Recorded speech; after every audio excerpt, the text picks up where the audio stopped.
Hi, my name is Dillan Savage of Worth Law Office, and I practice primarily in the Oklahoma City, Oklahoma area. Today we are going to be talking about the complicated question of whether or not you can be held accountable for the debts of your spouse. Now, the answer, annoyingly enough, is yes and no.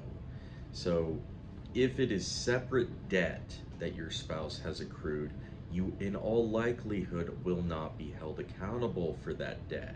Separate debt could be debt that your spouse, obtained before your marriage, or debt that they've really only had in their name that you had no part of during your marriage. Um, Now, if it is debt that you yourself have been involved with or your name is attached to because you accrued it during your marriage and it is considered marital debt, in all likelihood you are going to be held accountable for that debt just the same.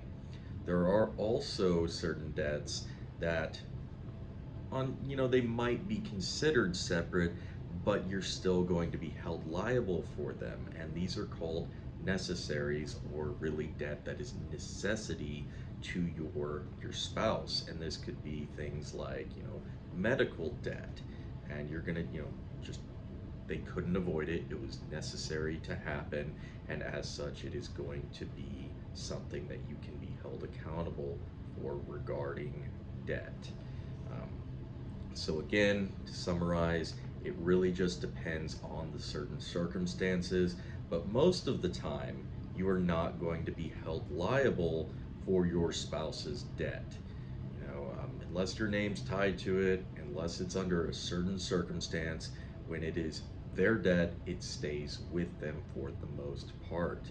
If you found this video to be helpful, or you believe it could help someone else, please go to theoklahomacityattorney.com.